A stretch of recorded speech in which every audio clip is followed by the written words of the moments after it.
Hola, bienvenidos a Reflexión, este podcast que busca la reflexión teológica con el fin de reflejar la imagen de Dios en nuestra vida. Uno de los temas centrales de la palabra de Dios es la salvación. Y dentro de ese tema grande, una pregunta donde a veces hay un poco de confusión es ¿cuál es el rol del ser humano en la salvación? ¿Será que no hay nada que el ser humano tenga que hacer? ¿Será que todo le compete a Dios? ¿Será que hay algo que el ser humano hace? ¿Y cuánto o qué es lo que el ser humano tiene que hacer?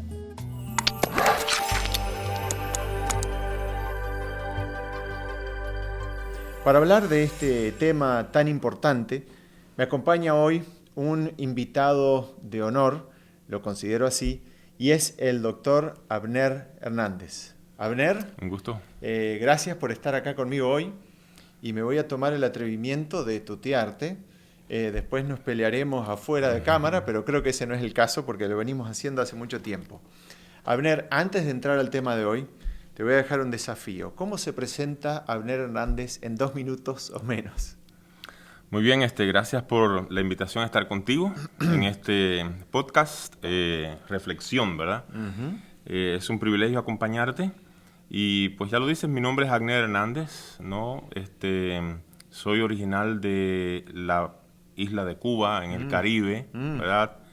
Tengo mi esposa, hemos tenido toda una historia bonita, ¿no? De 27 años juntos, tenemos 2 hijos. Wow. Y pues hemos estado sirviendo al Señor, ¿no? En diferentes roles, como pastor local y como profesor de escuelas de teología en mi país de origen, en México, y ahora acá en Estados Unidos, en la Universidad de Andrews. Así que básicamente un siervo de Jesús, ¿no? Y un pastor de la iglesia. Wow, bueno, y como siempre yo pienso cuando uno escucha un resumen así tan corto de la vida, uno piensa, estoy seguro que dentro de cada una de esas fases debe haber tantas historias, ¿no?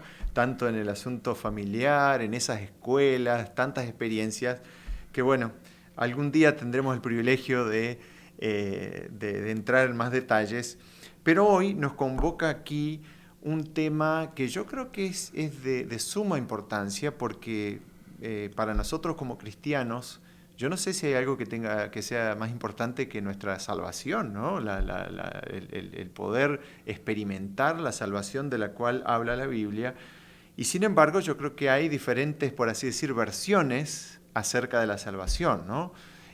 O mejor dicho, del rol del ser humano. ¿Cuáles son algunas de las posturas o algunas de las maneras de entender el rol del ser humano en la salvación?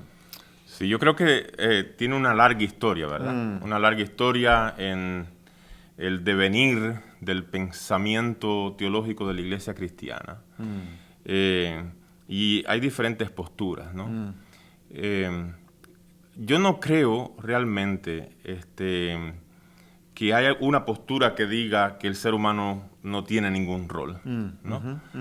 O sea, una postura en el cristianismo donde se diga pues todo lo hace Dios simplemente y el ser humano no tiene ninguna participación, sería un extremo que yo no encuentro personalmente en el cristianismo, ¿no? Pero obviamente en la historia del cristianismo ha habido varias posturas y yo creo que eso es una pregunta importante. ¿Cuánto, y la discusión está allí, cuánto aporta el ser humano, ¿no? ¿Cuál es el papel del ser humano? ¿Cuánto aporta en el proceso de la salvación? Y tenemos, yo creo que desde grupos que van a decir muchísimo, ¿no? A grupos que van a decir casi nada, ¿no? Y en ese espectrum tenemos diferentes posiciones a través de la historia del cristianismo, ¿no? Y pues podemos mencionar algunos nombres en el pelagianismo por Pelagio. Ellos van... Pero, perdón, Abner, te voy a interrumpir Sí. y como estamos en un diálogo así ameno, porque me fascina el tema de la historia y antes de entrar así en esos nombres, para aclarar algo que quizá parezca obvio, pero a lo mejor cuando decimos somos salvos por la fe, la mayoría va a decir, oh, claro, sí, amén. Pero quiere decir, dentro de eso hay diferentes comprensiones de lo que quiere decir de que somos salvos por la fe, ¿verdad? Claro, hay diferentes comprensiones y cómo muchas veces yo creo que en el asunto teológico las diferencias muchas veces son semánticas, ¿no? O sea, ¿cómo defino fe? ¿Qué es fe? ¿De dónde proviene la fe? ¿Es mi fe? ¿O es la fe de Jesús? Wow. ¿Cómo ejerzo esa fe? ¿Cómo produzco esta fe? ¿O esa fe es un regalo? O sea, tú tienes toda la razón. O sea, ¿cómo definimos fe? ¿Cómo definimos gracia? Van a influenciar necesariamente la manera como entendemos que el ser humano participa en el proceso de la salvación. Exacto. Vamos a la historia, entonces. Empezabas con Pelagio. Bueno, con Pelagio, porque estábamos viendo desde el grupo que dice muchísimo, como Pelagio, donde para Pelagio y el pelagianismo, pues el ser humano contribuye muchísimo porque ejerciendo su libre albedrío, obtiene la salvación. Pelagio no era cubano ni uruguayo, ¿verdad? No era cubano, era británico, ¿no? Británico, exactamente, y hace un tiempo atrás, ¿no? Sí, hace mucho tiempo, ¿no? Siglo IV, principio, ¿no? Y luego tenemos los que en el otro extremo, los que van a decir casi nada, como Agustín, ¿no? Y aquí tenemos la primera podemos decir, controversia sobre la salvación en el cristianismo entre Agustín y Pelagio. Se conoce como la controversia pelagiana, ¿no? Van a pasar después muchísimos siglos hasta la controversia de salvación en la Reforma con Martín Lutero y demás, ¿no? Y es allí donde van a aparecer después de esto, ¿verdad? Dentro del espectrum diferentes posiciones. Otros van a decir, bueno, significativamente aportas un poco, ¿no? Semipelagianismo, y que va a ser la actitud de la Iglesia Católica en todo el medioevo, ¿no? No todo, pero significativamente. Y otros grupos que van a decir, bueno, mitad y mitad. Otros grupos que van a decir un poco, ¿no? Un poco, pero no se van a ir a los extremos, ¿no? Así que es una pregunta interesante analizar histórica, teológica y bíblicamente, me parece a mí, cuál es el rol, cuál es el papel del ser humano en la salvación. ¿Cómo, ya que estamos todavía dentro de este asunto de la historia, mencionabas, por ejemplo, Pelagio, que estaba más del lado de decir, bueno, el ser humano hace mucho, contribuye mucho, sus obras, lo que él hace, ¿verdad?, aporta para decir salvo o no salvo. No salvo. Y Agustín estaba en el otro extremo de decir casi nada, o sea, Dios es el que hace todo, ¿no? Casi todo. Casi todo. Está bien, está buena la aclaración. Dios es el que hace casi todo, ¿no? Sí, porque hay gente que dicen que para Agustín es nada. Yo no creo. O sea, si leemos a Agustín, ¿ok? No los que escriben sobre Agustín, pero si leemos a Agustín, evidentemente contribuyes algo. Dios está en el control de tu contribución, pero todavía el ser humano tiene que contribuir algo. Pero es casi nada. Es casi nada. Y después está ese entremedio que estuvo por varios siglos. Y dentro de la historia, entonces, ¿cuál fue la postura en los reformadores? Aunque no sé si podemos, no podemos hablar de una sola postura.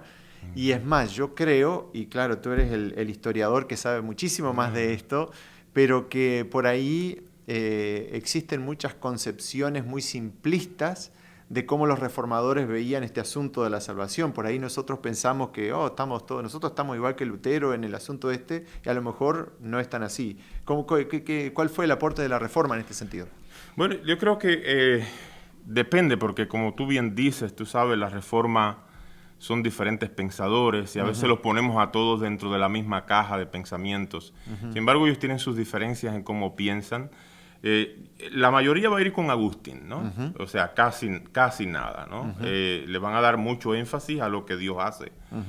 Y tenemos que entender lo que ellos están reaccionando a una tradición también, donde el énfasis está en lo que el hombre hace. Y a veces ese es el problema en las conversaciones teológicas, que cuando estamos reaccionando, generalmente sobre reaccionamos, ¿no? Entonces ellos quieren distanciarse tanto de esta posición que enfatiza lo que el hombre hace y pone el peso en lo que el ser humano hace, que van más al casi nada hace, ¿no? Casi todo lo hace Dios. Pero ya dentro de la misma tradición de la Reforma ya aparecen personas como Arminios y otros que van a decir, no, el ser humano aporta un poco, ¿verdad? Aporta un poco, no significativamente, no casi todo, no casi nada, pero un poco, pero todavía dejan a Dios como el actor principal. Yo creo que allí es el punto, ¿no? Allí es el punto como ¿dónde ponemos al ser humano como actor? Si es un actor secundario, si es un actor primario, ¿no? Pues ahí está el espectro, ¿no? Y la reacción en el tiempo de la Reforma a la conversación. Ya que mencionaste a Arminio, hay una frase técnica, ¿verdad?, que se le atribuye a Arminio, que habla acerca de la gracia, ¿no? ¿Cuál es esa frase técnica? Bueno, se le atribuye a Arminio gracia previniente. Previniente, exactamente. Pero yo creo que históricamente incorrecta, ¿no? Porque el primero que la usa es Agustín, por supuesto, ¿no? Y vamos a encontrarla a través de todo el medioevo en la teología. ¿Y qué quiere decir cristiana. esto de paso? Porque capaz que hay personas que están escuchando. Bueno, previniente, tú sabes, es una transliteración directa del latín. No puede ser un falso amigo en español. En lingüística, tú sabes que hay falsos amigos. Tú ves una palabra y dice, como suena como esta en español, debe significar esto, ¿no? No es que previene nada, ¿ok? Exacto, sí. Previniente no tiene que ver con la palabra española de prevenir. Previniente es anteceder. O sea, la palabra latina significa anteceder, lo que viene antes de. Y es allí donde está el punto de balance que hacen algunos reformadores, ¿no? De hecho, en la Reforma tampoco fue Arminio el primero. Melanchthon, Philip Melanchthon o Felipe Melanchthon es el primero en utilizar también entre los reformadores el concepto de la gracia previniente, o sea, la gracia que viene antes de cualquier participación que querramos darle al ser humano en la salvación. El punto de la gracia previniente es quién inicia la obra de la salvación. Allí está el punto, porque en el caso de Pelagio que estábamos discutiendo, ¿verdad? El hombre inicia. En el caso del medioevo, el hombre inicia. Aquí Dios está al principio. Dios es el que inicia este acercamiento amoroso y misericordioso hacia el ser humano, ¿no? Y eso es lo que quiere enfatizar ese concepto de gracia previniente. O sea, Dios es el que inicia ese proceso, es el que se acerca al ser humano, porque el ser humano está en una condición que no se daría cuenta de su problema si no fuera por ese movimiento que Dios hace hacia nosotros, esa invitación, ese acercamiento del Espíritu de Dios hacia nosotros. Yo creo que, y vamos a entrar, si te parece bien, a la palabra de Dios, algunos textos, porque esto podríamos, me imagino, estar días o tal vez la eternidad entera estudiando este tema fascinante, ¿no?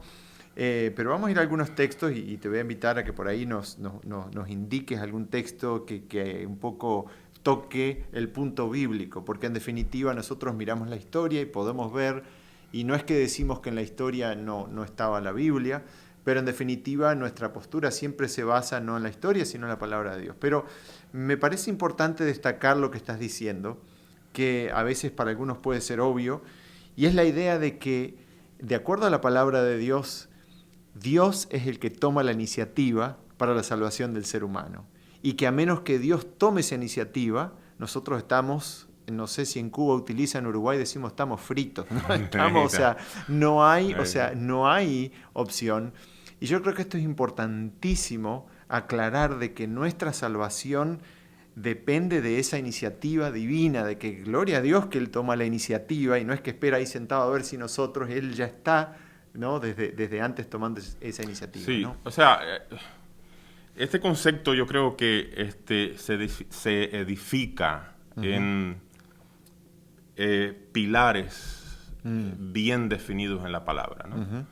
Y el primer pilar donde se edifica esta idea de que Dios inicia el proceso de la salvación es el pilar de la condición humana del pecado. Entonces, cuando hablamos de la gracia previniente, de Dios iniciando y buscando al ser humano, en la misma historia de Génesis de la caída está allí. O sea, lo que hacen Génesis capítulo 3, ¿no? La historia de la caída, ¿quién es el que se acerca a preguntar? ¿Quién es el que se acerca a buscar? ¿Quién es el que se acerca a proveer? Es Dios, evidentemente. O sea, porque el pecado lo que hace, ellos no pecan y van corriendo donde está Dios a decirle, oye, ¿sabes qué? Nos comimos la fruta. Ellos tratan de solucionarlo a su manera, ¿verdad? Se hacen sus vestidos y se esconden. Y Dios viene y los busca. Wow. ¿No? Entonces allí empieza el proceso en la historia de la salvación, Dios buscando. Y vamos a verlo en, no sé, en innumerables pasajes. A mí me gusta mucho cuando vamos a hablar bíblicamente de esto, es ir a Juan, ¿no? Juan es especial. Juan capítulo 1, verso 9, ¿no? Es uno de los textos específicos donde se habla de el concepto de Dios buscando y llegando a nosotros, ¿no? La luz verdadera que viene a este mundo. Lo puedo leer si quieres. Sí, puedes leerlo, dice, si tienes Juan, allí la Biblia, ¿verdad? Dice, sí, dice, aquella luz verdadera, está hablando de Jesús, que alumbra a todo hombre, venía a este mundo. Venía a este mundo, o sea, alumbra a todo hombre, o sea, viene por nosotros a este mundo. Hay varios otros pasajes, que como tú dices, no tenemos tiempo de mirarlos todos, pero en Juan hay varios, 6:44, capítulo 12, verso 32, 16:4, Hechos 16:4, 16:8 en Juan y 16:4 en el libro de Hechos, ¿verdad? O sea, hay muchos pasajes en la Biblia, específicamente dice que Dios inicia, Dios empieza el proceso, invita al ser humano a esa relación, debido a esa condición. O sea, el Espíritu Santo, a mí me parece que lo que enfatiza en estos textos bíblicos una y otra vez es que el Espíritu Santo viene y crea varios aspectos importantes, ¿no? Crea convicción de que estás en un problema, ¿no? Estoy en un problema. Como ser humanos estamos en un problema. Él viene y nos convence de eso. Nos persuade en ese proceso, ¿no? Hay una persuasión, un convencimiento, y nos ilumina, ¿verdad? Con su palabra, y nos llama. Nos llama. O sea que estamos hablando, creo yo, de tanto, por un lado, de eventos o hechos históricos concretos, en el cual, en el caso de la encarnación, ¿verdad? Donde Cristo viene y hay eventos donde Cristo toma iniciativa en eventos puntuales para toda la humanidad, pero también, creo que estás hablando de, en el caso individual, personal de cada uno, ahí también, o sea, no es que Dios tomó la iniciativa en decir, bueno, ahora Jesús vino, acá está la verdad, el método, ahora ustedes vengan, sino que aún, además de eso, el Espíritu Santo aún sigue en ese proceso de iniciativa, ¿correcto? Sí, correcto. O sea, no es un evento universal, donde empecé, aquí estoy, ahora ustedes reaccionen. A mí me parece que los pasajes de Juan hacen claro de que es un trabajo individual. Con cada criatura el Espíritu Santo provee esa oportunidad. O sea, está trabajando y está moviendo las conciencias continuamente, iluminando al ser humano. No importa en el contexto donde ese ser humano se encuentra. A veces utiliza la palabra y la predicación, ¿no? Pero a veces utiliza eventos en la naturaleza, ¿no? Wow, ese es un tema que podríamos hablar muchísimo de eso, muchísimo, ¿no? Y bueno, que siempre crea controversia teológica, ¿no? Exacto. Y a veces, ¿verdad? Utiliza experiencias internas, ¿no? Convencimientos que él habla particularmente. Yo creo que nosotros no podemos, a mí me parece, sería riesgoso atar al espíritu y decirle, bueno, tu espíritu nada más puedes trabajar de una manera, ¿no? Tú tienes que trabajar a través de la predicación. Yo creo que la Biblia no dice eso. Creo que Pablo, Romanos capítulo 1, capítulo 2, claramente habla, ¿no? Del espíritu actuando de diferentes maneras, en diferentes contextos. En los libros de los Salmos hay evidencia de eso también, Salmo 90 y otros lugares de la Biblia, ¿verdad? Donde Él está trabajando con cada persona, dándole evidencias y llamándolos a esa experiencia de salvación. Entonces, haciendo un repaso, porque todavía yo creo que da para un poco más, o sea, da para mucho más, pero quiero decir, volviendo a la pregunta inicial, ¿cuál es el rol del ser humano? Porque estamos describiendo la iniciativa divina, ¿verdad? Iniciativa a través de eventos históricos, la iniciativa a través del espíritu que se mueve, estamos diciendo, por supuesto, a través de la conciencia, a través de la palabra, a través de otros sucesos, y no somos quienes para determinar al espíritu cómo se mueva, ¿verdad? Entonces está todo, está la provisión de la salvación, está la iniciativa divina, y entonces el ser humano, ¿qué hace? ¿Qué le compete hacer? Sí, ahí tenemos que llegar, ¿verdad? Exacto. Porque es el punto de todo, ¿no? Ajá. El ser humano, a mí me parece que está claro, estoy aquí, y Apocalipsis lo dice, ¿no? Capítulo 3, verso 14, ¿es verdad?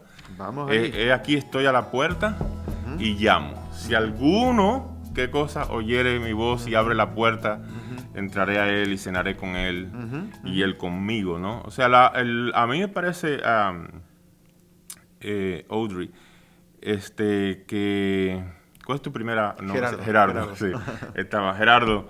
A mí me parece, mi hermano, que el papel humano está en no resistir a esa influencia del Espíritu, en abrir la puerta, en responder, en decir sí. Y cuando decimos sí, Dios se va a encargar. Y no es decir sí al principio, ya Dios se va a encargar, es mantenerte en el sí, ¿no? Es mantenerte en el sí. Es mantenerte en el compromiso con Dios, es mantenerte en, si yo quiero que tú lo hagas en mí, yo quiero que tú me guíes, yo quiero que tú me lleves por ese camino de salvación que me estás ofreciendo, y no resistir, no resistir. Y para mí la palabra clave es no resistir. Hay una palabra que a algunas personas les gusta usar, porque tenemos que reconocerlo, ¿no? El Ellen White lo usa, y es la palabra cooperar. Cooperar es una palabra necesariamente problemática. Y te voy a decir por qué, ¿no? Problemática, no estoy diciendo porque Ellen White usó la palabra que es problemática, estoy diciendo porque cómo definimos cooperar. Para un montón de pensadores en la historia del cristianismo, cooperar es Dios inicia y pone el 50% y luego tú pones el 50%. ¿Sí? Cooperar es Dios hace y tú haces. Dios te da gracia y tú la usas y produces buenas obras con eso. Que parte de la teología popular llamó méritos, ¿verdad? Exactamente. O sea, yo coopero porque Dios me dio gracia, yo uso esa gracia y ese poder recibido, coopero con Dios y hago buenas obras. Exacto. Y aquí está mi parte, ¿no? Dios me dio el 50, yo le pongo el 50. Yo creo que Ellen G. White no usa cooperar en ese sentido. Ella usa la palabra cooperar. Hay citas que a veces lo que pasa es que las sacamos de sus contextos, ¿no? Hay una cita que ella está hablando de ir a colportar, por ejemplo, y usamos esa cita en la parte de la salvación. Por supuesto que tienes que cooperar con Dios. Si no te levantas de tu cama y sales afuera a vender libros, no vas a vender, ¿ok? Y Dios va a bendecir eso que estás haciendo. Algunas a veces traspolamos, ¿verdad? Esas citas que está hablando de otra cosa al punto de la salvación. Yo creo que Ellen White es clara que cooperar en el aspecto de salvación es decir sí, es no resistir. ¿Ok? Los anabaptistas lo decían de una manera muy bonita para mí. A mí me gusta como ellos lo decían. Okay. A ver. Ellos le decían, es el hacer en no hacer nada. Ahora, eso necesariamente es contradictorio, ¿no? O sea, ¿cómo hago en no hacer? Y lo que los predicadores anabaptistas, y yo creo que Ellen G. White también usa, y yo creo que es lo que la Biblia está diciendo, es no resistir al Espíritu. O sea, si resistes al Espíritu, estás fuera de todo alcance. Pero si no les resistes, ese es el hacer en donde no haces nada. O sea, simplemente no resistes. Y allí está la cooperación, allí está el rol que nosotros podemos tener. O sea, no hay obra que nosotros podamos presentar a Dios por nuestros propios esfuerzos como parte de nuestro rol. Y sin duda, o sea, creo que lo que a mí me ayuda a entender, ¿verdad?, ese aspecto, es que si hubiera alguna manera en la cual nosotros pudiéramos obtener o producir méritos por o sea, por nosotros mismos, entonces no hubiera sido necesario que Jesús viniese, que pasara lo que Él pasó, ¿verdad? Yo creo Y que... bueno, Ellen White lo dice también, ¿no? En eso que tú estás diciendo, está claro, y ella es un poquito, tú sabes, a veces es un poco fuerte en cómo escribe, ¿no? Y ella dice bien claro que toda la religión basada en hacer obras es la base misma de la religión pagana, o sea... Es así, tal cual. Hay un texto que a mí me gusta bastante, que creo que quiero entrar y vamos a ir, digamos, haciendo una transición, porque ya digo, este tema daría para muchísimo, pero a algunos aspectos prácticos, quizá hay personas que nos están mirando y que pueden hacerse preguntas más personales, prácticas de cómo vivir esto que estamos hablando hoy, cómo aplicarlo a mi vida personal. Me encanta en la experiencia de Jesús con Zaqueo en Lucas 19, donde dice el Hijo del Hombre vino a buscar y a salvar lo que se había perdido, ¿no?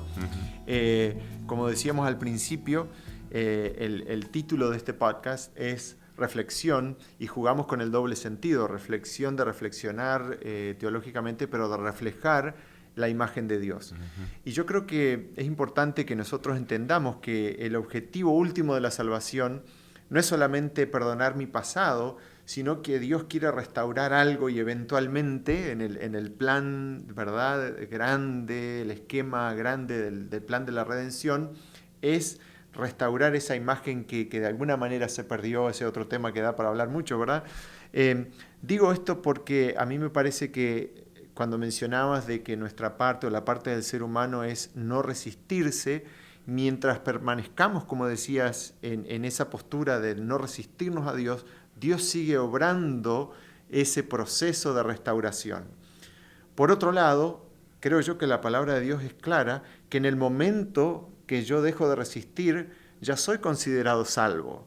Pero no quiere decir que en ese momento estoy restaurado del todo. Entonces se ha hablado teológicamente de diferentes aspectos, digamos, de esta obra de restauración, que es la justificación, cuando ya Dios me perdona, o sea, en el momento estoy justificado en Cristo, pero quizá no estoy restaurado del todo, y mientras sigo, parece un trabalengua, dejando de resistir, es como que sigue esta obra, este proceso, ¿no? Sí. ¿Es así? Sí, yo lo veo como tú lo ves, a mí me parece que es así, o sea, mientras yo dejo el Espíritu hacer en mí, yo soy transformado a su imagen, porque ese es el punto. Exacto. ¿Verdad? Exacto. El aspecto donde podemos perder el camino es pensar que yo estoy conformándome a su imagen. Exacto, o que estoy colaborando con méritos, digamos. Sí, con ¿no? méritos, y que tengo que hacer eso, tengo que hacer. Pero en la experiencia cristiana, por lo menos en mi experiencia cristiana, todos tenemos experiencias cristianas distintas, por supuesto, ¿verdad? A veces yo siento cuando he resistido al Espíritu. Pero tú sientes que no debes... Eso no es lo que el Espíritu quiere. Pero tú dices, bueno, ¿y qué da, no? Exacto, ¿Qué más? exacto. Una vez más, déjame ver, quizás mañana, ¿no? Exacto. Entonces, lo podemos sentir. Yo creo que es cuando el Espíritu nos habla, es una voz que cada uno tiene que experimentar y tiene que tener esa amistad con Dios, por supuesto, es dejar que Él haga. Y cuando Él influye, escucharlo y no ser duros de cabeza y decir, no, está bien, un día más o... soy pecador de todas maneras, mañana, ¿no? Quizás lo logre. Yo creo que esas actitudes, a veces queremos jugar con esas ideas teológicas, tratando de anotar puntos, ¿no? Los seres humanos a veces queremos cuán cerca puedo ir del borde sin caerme, ¿no? Y a veces jugamos ese juego con el Espíritu. Exacto. Y yo creo que ahí hay un riesgo para la vida cristiana. Y ahí no estamos en el sí que decíamos, ¿no? En la respuesta. De decirle, sí, Señor, ¿sabes qué? Estoy aquí y quiero permanecer en ese sí y quiero ir contigo. Por supuesto, puede haber caídas en el camino, ¿no? Exacto, exacto. Yo creo que quizá en esta parte de este aspecto de restauración es donde entra un tema que ese sí también es tema para otra ocasión, pero encaja acá el tema de la ley de Dios, y es el hecho de decir, cuando nosotros vemos en el marco este más grande, el esquema de la redención, vemos que la ley tiene su lugar, que es santa, es justa y buena, como dice Pablo en Romanos, que es un libro que habla muchísimo de estos aspectos de la salvación, ¿verdad? Incluso se ha hablado en muchos contextos acerca de la ley como un reflejo del carácter de Dios. Y entonces ahora Dios me salva y en este proceso de restauración cada vez me va llevando de nuevo a reflejar la imagen en cosas concretas, ¿no? Esto de la salvación no es algo allá en el cielo, o sea, tiene que reflejarse en puntos específicos de acá, de mi vida, o sea, por eso Pablo en sus cartas muchas veces habla, antes eran una cosa y ahora son otra cosa, porque esa obra de restauración es real, y entonces la ley es buena, es bueno que hagamos actos buenos, glorifican a Dios en nuestra vida, pero eso no son méritos que decimos ahora, como estoy haciendo esto, ahora le presento a Dios, ahora tengo estas cosas.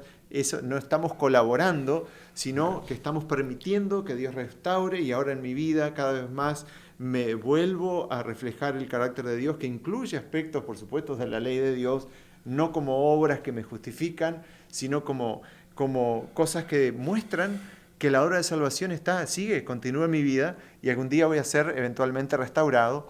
Y entonces no puedo ni caer en el extremo de decir, una vez salvo, siempre salvo, total, ya fui perdonado, no importa lo que haga, ese sería un extremo, ni tampoco quizá el otro extremo, ¿no? Sí. En fin. Sí, a mí me gusta Pablo, ya que mencionaste a Pablo, a mí me parece que si leemos Romanos, Gálatas, por lo menos esas dos específicas, Efesios también un poco, Pablo es muy organizado en su manera de pensar, me parece a mí. Y él es bien claro, el problema, la solución y la vida en el Espíritu. Una y otra vez es el mismo esquema. O sea, el problema del pecado, estás en este problema. Cristo la solución, morir con Cristo para ser resucitado por el mismo Espíritu que resucitó a Cristo de los muertos para vivir la vida del Espíritu. Tremendo, ¿eh? Y cuando tú miras la vida del Espíritu, pues es contra tales cosas no hay ley, dice Pablo claramente. ¿Qué ley puede haber? Creo que el problema de la ley es que en todo el cristianismo, otra vez la gran discusión es, a mí me parece, es que es el rol de la ley, ¿no? Y que no es parte de nuestra conversación. Exacto. Porque sería otro tema grandísimo. Pero cuando le damos a la ley un rol que no tiene, evidentemente nos metemos en problemas. Vamos a cerrar, te invito a Abner, con un pensamiento final. A lo mejor hay alguien que nos está escuchando y está luchando internamente por lo mismo que recién mencionabas, que en el fondo creo que nosotros sabemos, pero hay veces que también hay mucho de sentimientos, que nos sentimos de cierta forma, ¿verdad? ¿Qué consejo práctico podríamos dar en relación a todo esto que estamos describiendo? ¿Cómo puedo vivir esta experiencia de salvación, de la gracia previniente y todos los términos técnicos que podamos usar? ¿Cómo podemos vivir eso de manera práctica, real, concreta hoy? Yo creo que mi consejo sería estar abiertos al Espíritu. Y cada persona que nos escucha tenga la convicción firme de que Dios está trabajando en su favor, que el Espíritu de Dios está trabajando en su favor y que no nos ha dejado sin señales individuales, personales, en su palabra, en la naturaleza, en la experiencia, en el día a día, inclusive en las influencias que Él tiene en nuestro pensamiento, en nuestro quehacer. Y debiéramos estar abiertos a esa voz, ¿no? Escucharlo, prestarle atención y no resistirle. Cuando llegamos a ese convencimiento, a mí me parece que nuestra vida diaria puede cambiar significativamente. Cuando me convenzo de que Dios está trabajando por mí y que está haciendo grandes cosas en mi favor y porque Él está trabajando en mí y yo quiero permanecer en esa relación y yo estoy en el sí del principio y ese sí lo mantengo. Eventualmente, un día, a otro día, llegará el día final. Como tú decías ahorita, el día de que seamos totalmente restaurados. El tiempo se nos ha ido, pero muchísimas gracias, Abner, por estar con nosotros. Y me queda esa idea, a mí personalmente, el desafío, me llegó el resumen de esa idea de no resistir, de dejar de resistir, día tras día. Ayer ya pasó, mañana quién sabe, ¿verdad? Lo que vendrá. Pero hoy yo tengo dos opciones. Resistirme, cerrar la puerta al Espíritu, o abrir la puerta, decir, Espíritu de Dios, obra en mí. Él obra a través de su palabra, obra a través de diferentes métodos, pero es permitir, dejar de resistir. Así que el desafío que nos queda entonces es no resistir al Espíritu de Dios para que Dios siga obrando su obra de salvación, de restauración en nuestra vida. Abner, muchas gracias. Gracias. Dios te bendiga. Dios te bendiga a ti también.